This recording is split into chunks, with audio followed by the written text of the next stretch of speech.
যে বাবা তার ছেলের লাশ কাঁধে নিয়েছে, যে মা তার সোনার টুকরো ছেলে হারিয়েছে, তার থেকে বড় বিপ্লবী কে আছে? তার থেকে বড় জুলাই যোদ্ধা কে আছে? মাননীয় স্পিকার, আমার প্রশ্ন রয়ে গেল। মাননীয় স্পিকার, আমি প্রথমেই আমার প্রধানমন্ত্রী কর্তৃক উত্থাপিত প্রস্তাবের গর্ব বিরোধ জানাচ্ছি। মাননীয় স্পিকার, তিনি বললেন যে তরুণ ভোটাররাই হবে আগামী নির্বাচনে জয় পরাজয় নিয়ামক, কিন্তু থেকে দেখতে হবে যে বাংলাদেশের রাজনৈতিক সংস্কৃতিতে কি দেখা যাচ্ছে। মাননীয় স্পিকার, বাংলাদেশে অনেক ছাত্র রাজনৈতিক দল আছে, ছাত্র শিবির, ছাত্র দল, ছাত্র ইউনিয়নের মতন বাম ঘরানার রাজনৈতিক দলগুলো। মাননীয় স্পিকার, তারা তার নিজ নিজ দলের সমর্থন করে এবং নিজ নিজ আইডিওলজিতে বিশ্বাস করে, অর্থাৎ তারা নিজ নিজ মার্কা এবং নিজ নিজ আইডিওলজিতে ভোট প্রদান করবে। মাননীয় স্পিকার, তারা সংখ্যাগরিষ্ঠভাবে এককভাবে নির্বাচনে ভোট প্রদান করবে না। মাননীয় স্পিকার, আমরা সবচেয়ে কেন তরুণরা বড় নিয়ামক নয়, তার জন্য আমরা সবচেয়ে বড় কথা বলছি যে তরুণরা ঐক্যবদ্ধ নয়। মাননীয় স্পিকার, আমরা জুলাই রেভলিউশনের পর দেখছি যে বৈষম্য বিরোধী ছাত্র আন্দোলন এবং তরুণদের ক্ষেত্রে যে নতুন দল এনসিপি, তাদের মধ্যে নানা বিভাজন সৃষ্টি হয়েছে, নানা জায়গায় তাদের বিভাজন নিয়ে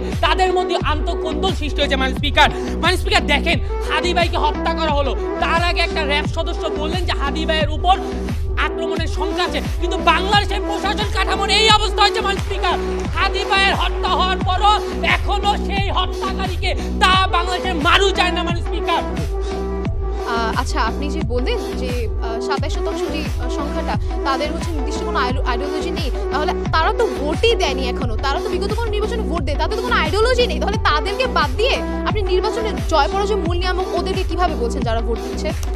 ধন্যবাদ। মাননীয় স্পিকার, আমি পুনরায় বলতে চাই, আমি বলেছি যে 25%-এর মধ্যে 10%-এর একটা নির্দিষ্ট আইডিওলজি আছে। মাননীয় স্পিকার, তারা তাদের নির্দিষ্ট আইডিওলজিতে ভোট প্রদান করবে, কিন্তু আমি বলেছি যে গোষ্ঠীগত 25% তারা গোষ্ঠী একত্রিত হয়ে কোন আইডিওলজিতে ভোট দেবে। মাননীয় স্পিকার, তিনি কি বলতে চাচ্ছেন যে সাদিক কায়েম এবং মৃদু মোল্লার বসু একসাথে কোলাকুলি করে বলবে চলো বন্ধু দাঁড়িপাল্লায় ভোট দেয়?